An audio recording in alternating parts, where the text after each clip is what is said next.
Ah, there we are. Is that us? Is That's that us. little light red? That means we're Hey. on. Hey, welcome to our living room. Once again, I'm Greg And I'm Julie Gorman. It's good to be back with you again this week. And speaking of being in our living room, welcome to our living room. And we've got some guests in our living room today that we are so excited to join us today. Yeah, so we are super excited to unpack No More Perfect Marriages and honest communication. We've had a ball with you guys here. We've been talking nonstop, hanging out by the ocean, just chilling. And the thing I love about Mark and Jill I Savage, started to say you got to introduce them. I was getting No, I ready was to going introduce to. them, and then I know. you just plowed me. I'm just going.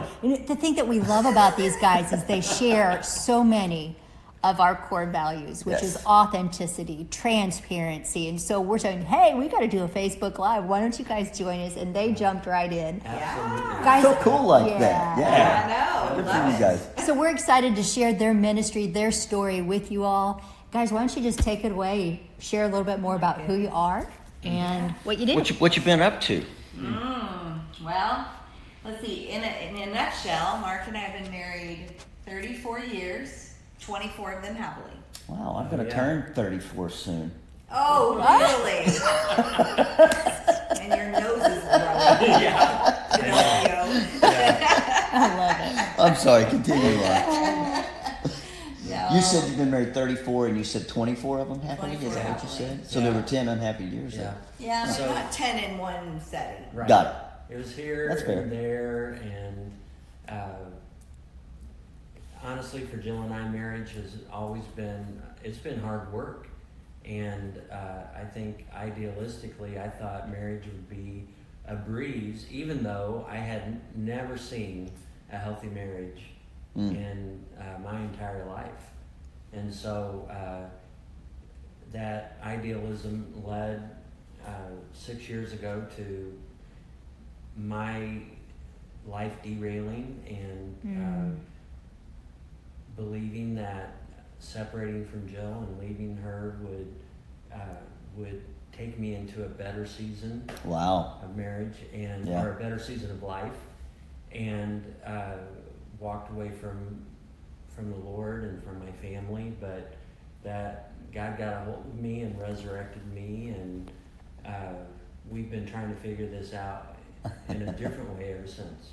Outstanding. Well, now that's interesting because you guys are in ministry and you've been in ministry for Yeah. years. In fact, had a very successful ministry. Can you talk Correct. about that a little bit from that aspect? Because I think, a lot of times when folks see those of us who are in ministry, there is this idea Right. that everything's perfect in our lives and we don't ever really face Easy, any you Oh, never yeah. have real any issues, challenges. right? We've got this figured out.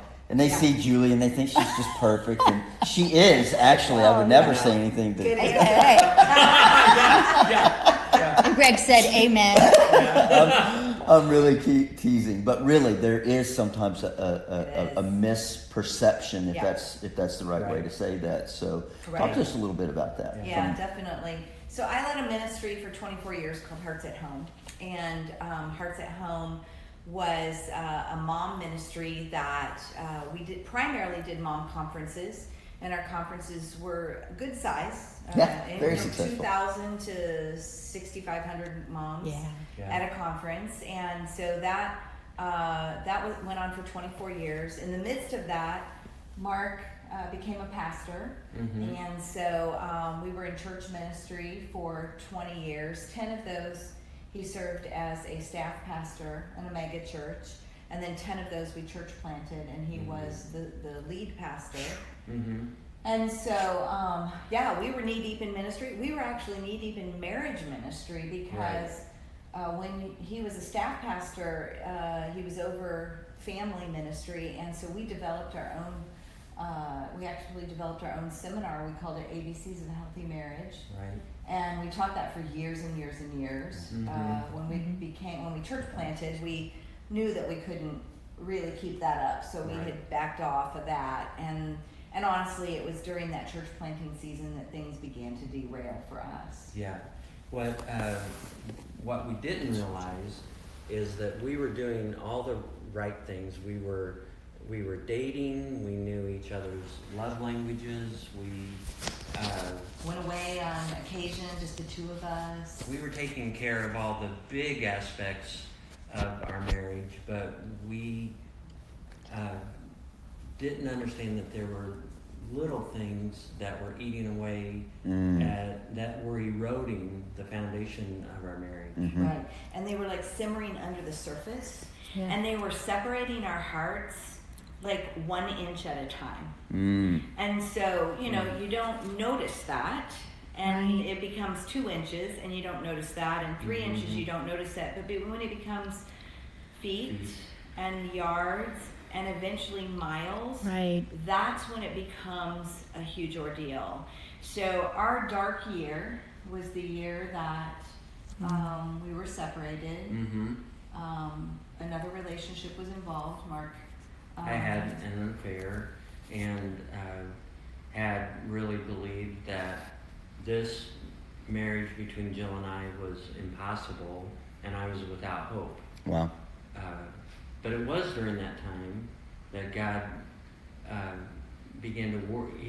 God kept pursuing and kept working within us that God restored and God revealed the things that had eroded, and that through faith and hope in Him,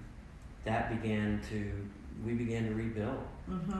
And it took us 18 months, weekly marriage counseling for 18 months.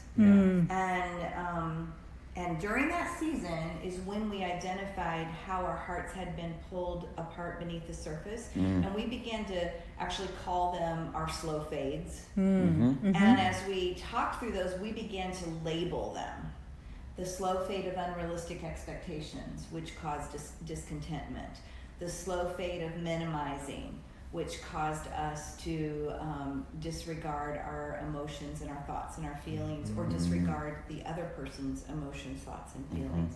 The slow fade of avoiding emotion, which caused us to not be vulnerable. The slow fade of naivety, which caused us to place ourselves in compromise. Right. Naivety. Right. Yep.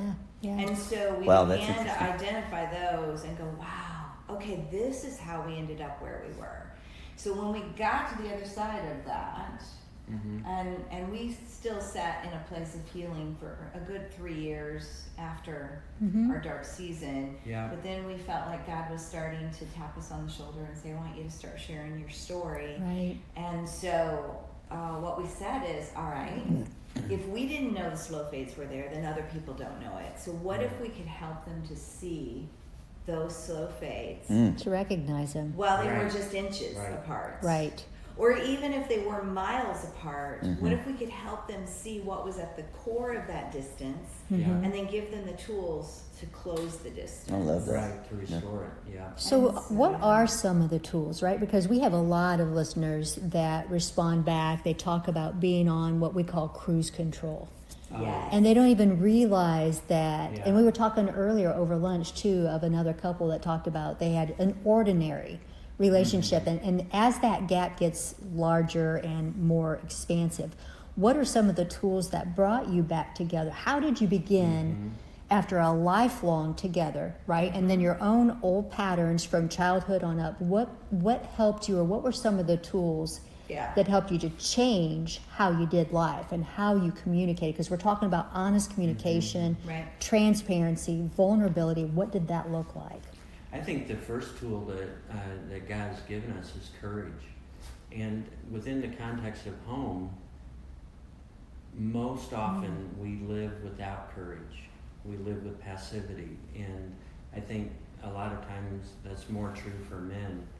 And the courage to face myself, to face my decisions and then the influences of my past, but then to have the courage to change my way of thinking and to pursue Jill with honesty and with a courage to really be myself and to pursue myself within the context of our marriage. Well, and one thing is you grew up in a home where you had no voice. Right. And so when you have no voice for 18 years and then you become an adult, Mm-hmm.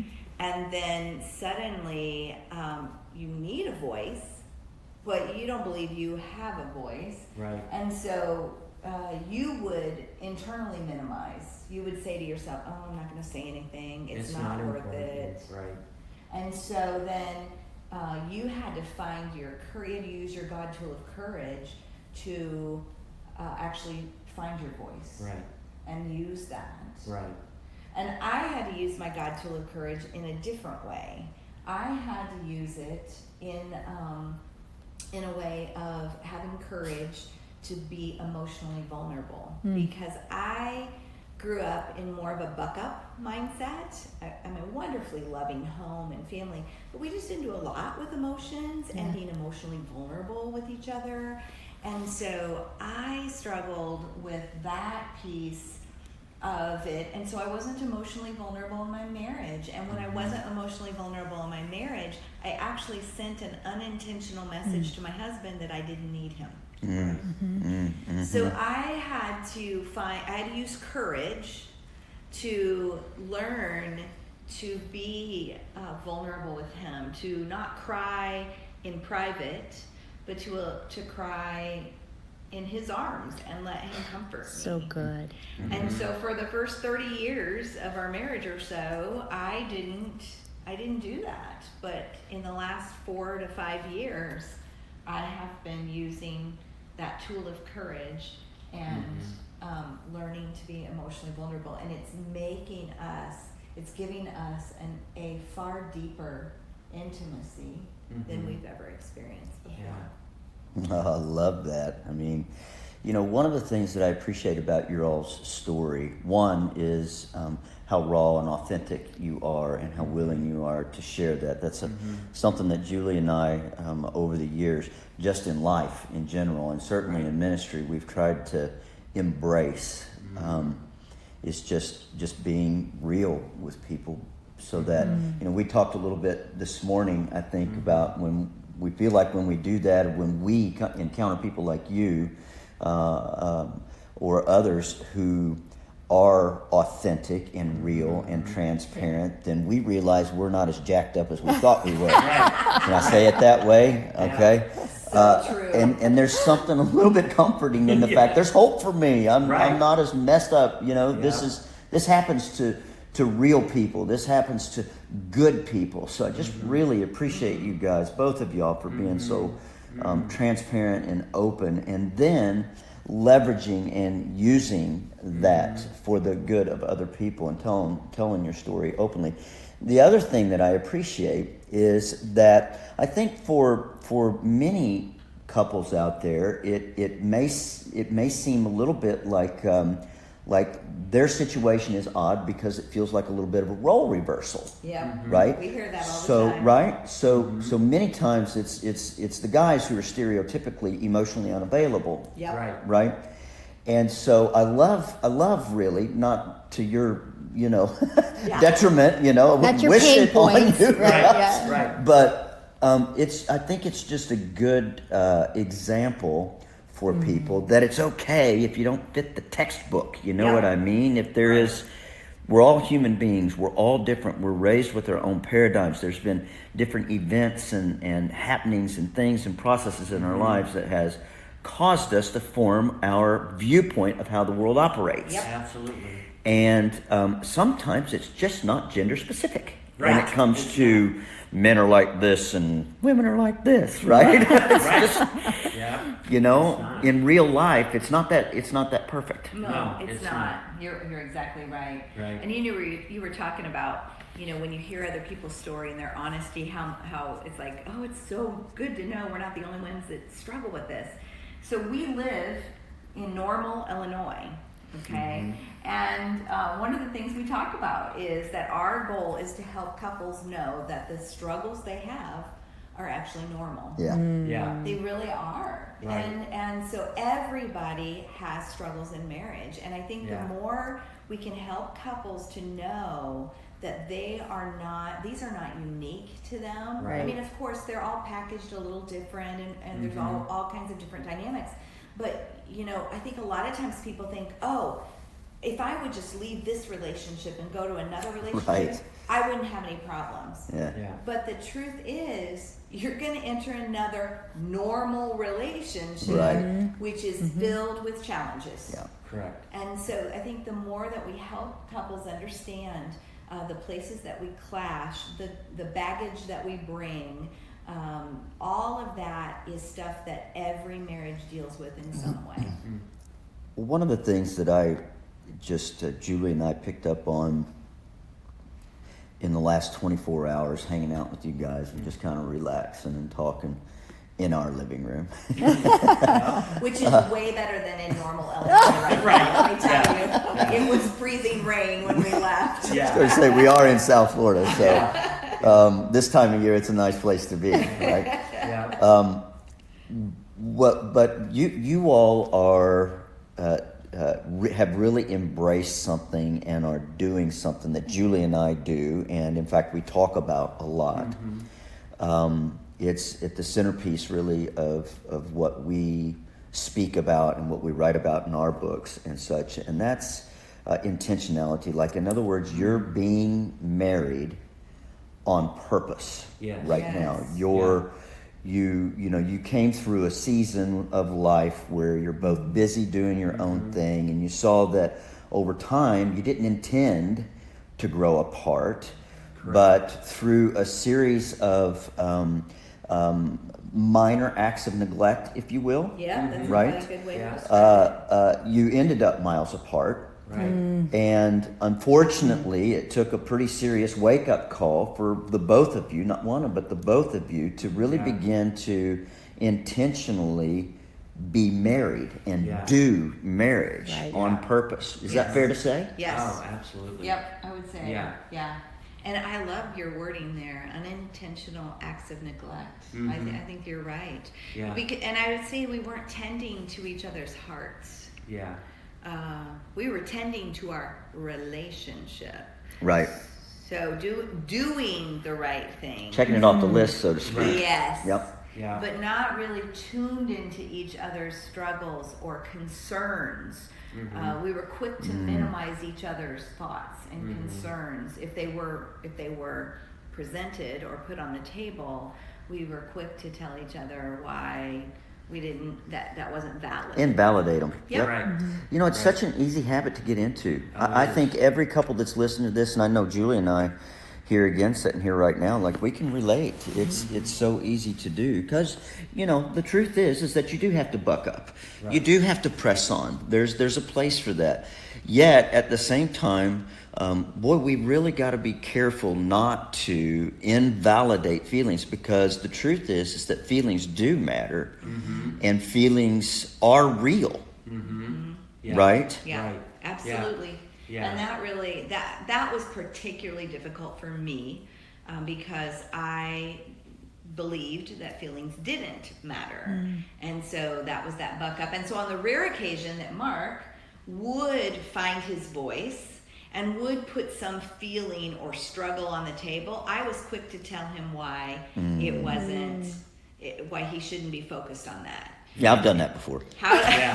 how to pull up his bootstraps and move on. Let me tell you how easy this is to fix, Right. little lady. You know what I mean? I mean, you know. Yeah. Yeah. No, exactly. And Yep. so I think, and that's that slow fade of minimizing. Yeah. So he would minimize his own thoughts and feelings. I would minimize also my own thoughts and feelings, but then I would be quick to minimize his.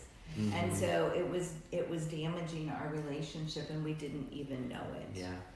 So one of the things that we talk about is what healed our relationship really was a point where God gave us a new principle to live by, right? Because to be intentional, you can't just always be trying to fix the problem. There has to be some forward movement. And what God charged us with was to love one another unconditionally, to demonstrate his unconditional grace to one another. And that was really clear for us, right? We had a picture because we had experienced God's grace. We had experienced when we were doing stupid stuff and God showed up and demonstrated love, demonstrated kindness, demonstrated unmerited favor. Yes. So for us, there was an actionable step where it's like, okay, we're going in this direction, and now we're pivoting and we're going to go in this direction because we had a clear action. What was it that God began to speak? Because ingrained habits, right, are really, I mean, they're there. There are blind spots we don't even recognize. You didn't recognize that you were just telling him the things that. So were there any things that not just stopped doing, but that you started doing Yes. to make the changes? I can think of 3 of the tools that we talk about: love, acceptance, and forgiveness. Yeah. And that I had to stop loving Jill with the expectation that as I loved her, she would love me. I had to just love her huge in a way that God would show me how. And Yeah. what I had to accept for myself was that I didn't know how to love in the way that God really loved me. So I had to get that from him. Because you were trying to love to get a result. Right.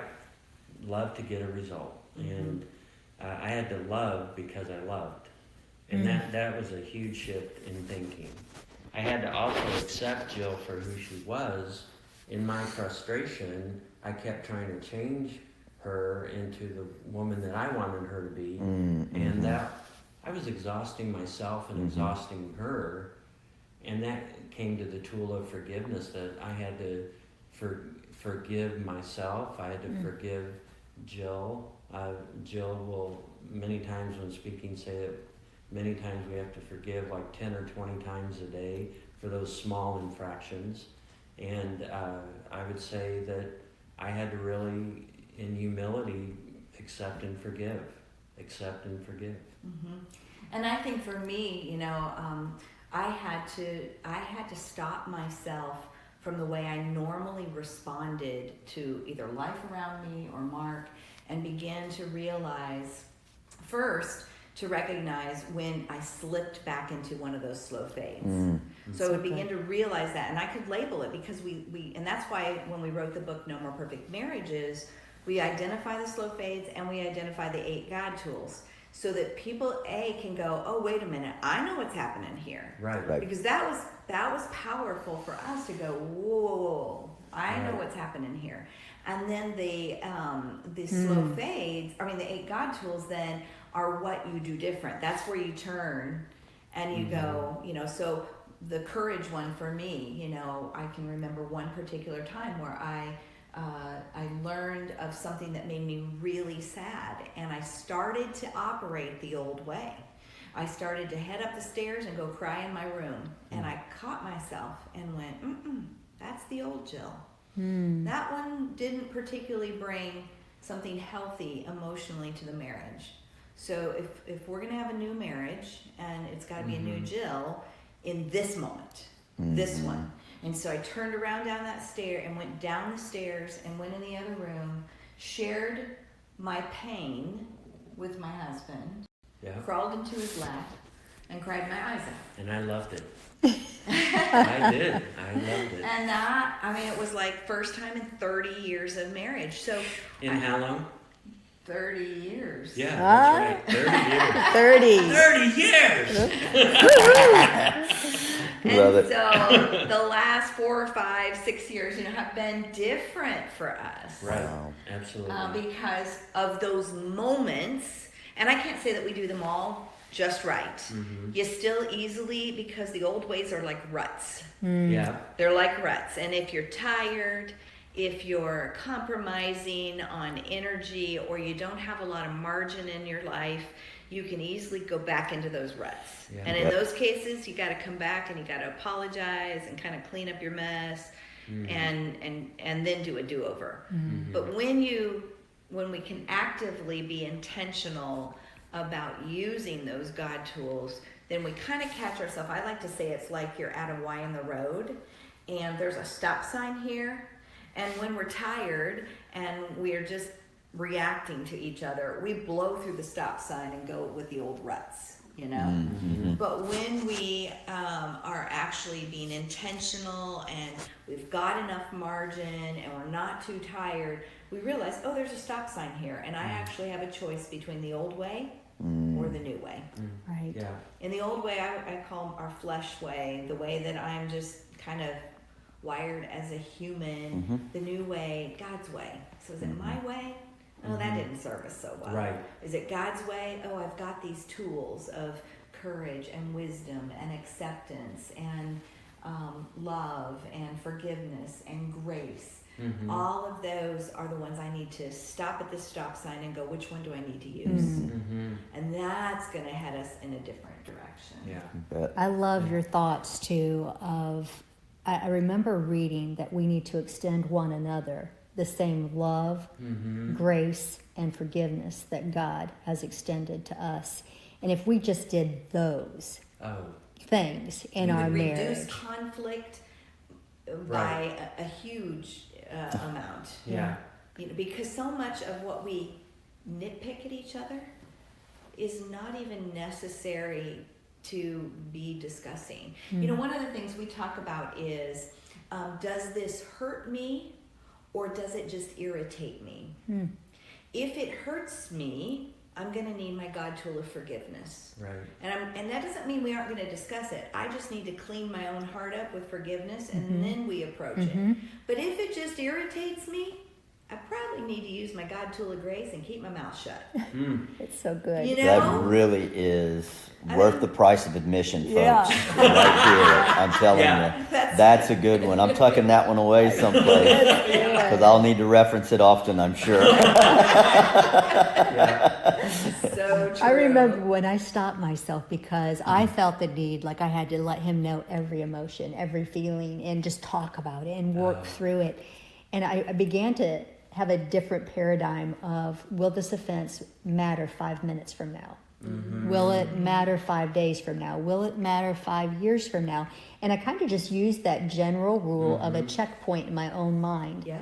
And if it was just going to be a few minutes, I probably just needed to walk away. Yeah. And if it was going to be something that impacted for a longer period, then I also had to not stuff it and pretend Yep. like it Right. didn't. Because sometimes I think honest communication means that we do have courage, that we talk about the things that are difficult, even if our partner is not going to respond back. Now we Yeah. look for those optimal times Yeah. to communicate, and that's not when we're tired, and it's not when we've been out on the road ministering all weekend long that we need to talk about this one little detail, right? It's choosing timing, but it's not always just stuffing it away. Well, and that's where you have to use a couple of God tools together. So if it does hurt me, if something that he has said was careless, or it's a continued habit, or so I need to use that God tool of forgiveness to clean up my heart, because really forgiveness is about keeping our heart uncluttered and Oh, it's so available good. to Yep. God. Yep. But that doesn't mean I'm not going to bring it to him. Then I'm going to need that God tool of courage to then put that issue on the table. You bet. And one of the phrases we use, Yeah. and we teach this at our No More Perfect Marriage seminars, is we use the phrase, can we have a safe conversation? Oh, it's Right. so good. And when I say that to him or he says that to me, what I know is he is working up his courage. Yeah. And I need to make sure and not minimize what he's going to say. Wow, that's great. And so that's kind of our little key phrase of, okay, I know that this is hard. Yeah. And so I got to make it safe. And I'm not going to defend myself initially. I'm actually going to reflect back what you're telling me so that it's safe and you're heard. Right. And he does the same thing for me. And so that checkpoint is, what is the actual phrase that Can you we use? have a safe conversation? That's so good. Right. And then it's like it's given us power to listen to each other and hear Yeah. what's being said, So and good. just check all the defenses and the weaponry at the door. You bet. You know, just Well, you're equipped you're equipped for the conversation Yes. better. And It's a and great the other preface. person who's on the receiving end doesn't know that you've got all this going on inside of you. Sure. They don't. And yeah. so our tendency is, if we don't go through forgiveness process, we're going to come loaded. Right, Okay. exactly. Right. And so that's why we got to go through that forgiveness process first. But now we got to put it on the table, and we don't want our spouse to be loaded because they were caught off guard. Right. So if we can say something, some sort of a phrase that is helpful to know, hey, I know I'm walking on tender ground here, but can we have a safe conversation? Really puts the other person so that they're not on the defense, but they're ready to receive. We do It's kind of- something similar too. We do. So I love that, and Yeah. I was listening for years Yeah, what- because there's a place where if we can know what one another's language is, Yes. right, Yes. it helps. Yeah. So I like that. You What said, do can we you have? use? Yeah. So we do. I'm struggling with something. I'm wondering if you could help me process it. And at that point, then it just is okay, something's happened here that was unintentional. I think the other thing that really has switched in over the years is that we believe the best about one another. Yeah. So if he said something that's wounded me, or if I've said something that's wounded him, we start with that platform of, wait a minute, this person's for me and I'm for them. Yes. And so when we come to it, say, hey, I'm processing something here. I'm wondering if you could help me. Yeah. It's that little buffer of, this is so uncomfortable. And our church just did one that they walk in, and if they have to have a difficult conversation, have you ever seen that commercial where, they have the Snickers bar Oh, yes. and the person's acting unbecoming and they get a Snickers bar Yes. and then, so they'll hand out and say, they'll kind of shake the Snickers bar and say, we need to have a talk. You can have a Snickers conversation, Isn't that cute? Cool. They said they did that. They did it as a sermon, and Publix was sold out of all the Snickers bars. So which for you Midwesterners is your Kroger's. Publix is our Kroger's. So, shopping market. yeah, exactly.